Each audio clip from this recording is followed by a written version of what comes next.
Discuss करेंगे जावा 8 यानी JDK 8 का फीचर्स कि कौन-कौन से नया फीचर्स जावा 8 के अंदर जेडीके 8 के अंदर इम्प्लीमेंट किया गया है।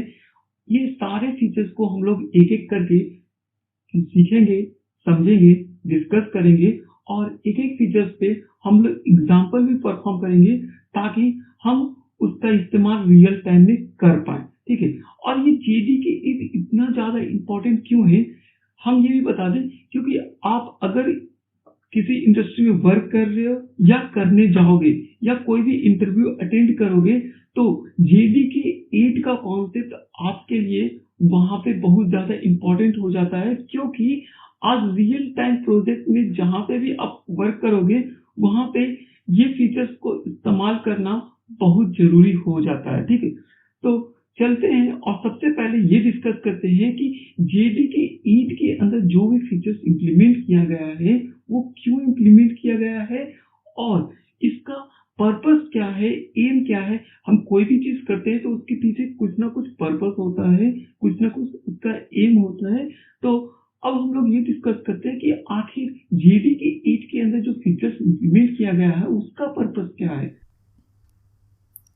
तो जेडीके 8 के पहले जावा पीपल जो थे वो ऑब्जेक्ट ओरिएंटेड प्रोग्रामिंग लैंग्वेज के कॉन्सेप्ट को ज़्यादा इम्पोर्टेंस देते थे जावा के अंदर, बट जेडीके 8 में वो फंक्शनल प्रोग्रामिंग लैंग्वेज के कॉन्सेप्ट को भी, फंक्शनल एस्पेक्ट ऑफ प्रोग्रामिंग को भी वो इम्प्लीमेंट किए हैं। जेडीके 8 में बेसिकली फंक्शनल प्रोग्रामिंग लैंग्वेज के कॉन्सेप्ट को इम्प्लीमेंट किया गया है, लेकिन इसका मतलब ये नहीं है कि जावा एक फंक्शनल ओरिएंटेड प्रोग्रामिंग लैंग्वेज हो गया।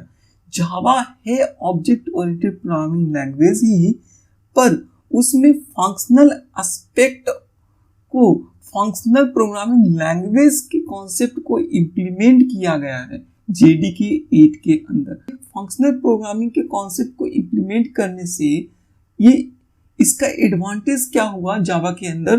तो एडवांटेज ये हुआ कि इसका जो कोड का प्रोडक्टिविटी है, जो भी हम लोग एप्लीकेशन डेवलप करते हैं, सॉफ्टवेयर डेवलप करेंगे, तो प्रोडक्टिविटी जो होगा वो इम्प्रूव हो गया और बॉयलर प्लेट कोड जो है वो रिड्यूस हो गया।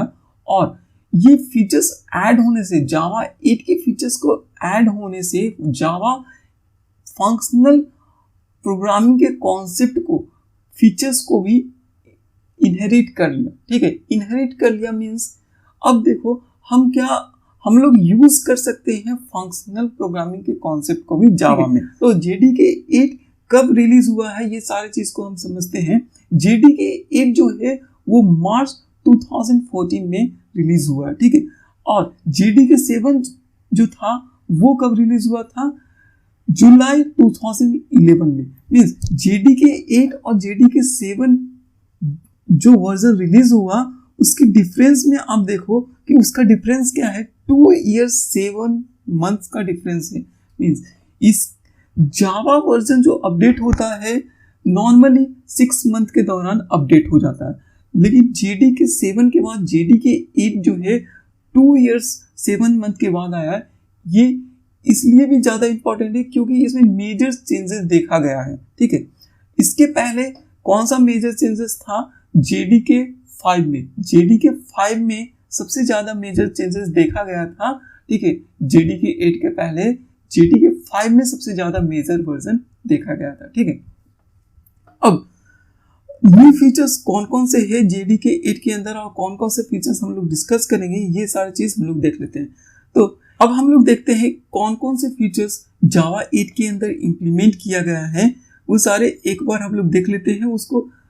उसको एक एक करके हम लोग डिस्कस करेंगे आगे वाले लेक्चर्स में, ठीक है? तो अभी हम लोग देखते हैं नेम। सबसे पहले lambda expression, second functional interface, ठीक है? Default methods, then predicates, then function interface, function package, double colon operator, string API, date and time API, इसी को बोलते हैं जोडा डेट एंड टाइम एपीआई, ठीक है? Optional class, etcetera. अब एक एक करके हम लोग डिस्कस करेंगे हर फीचर्स को और अच्छे से समझेंगे, ठीक है।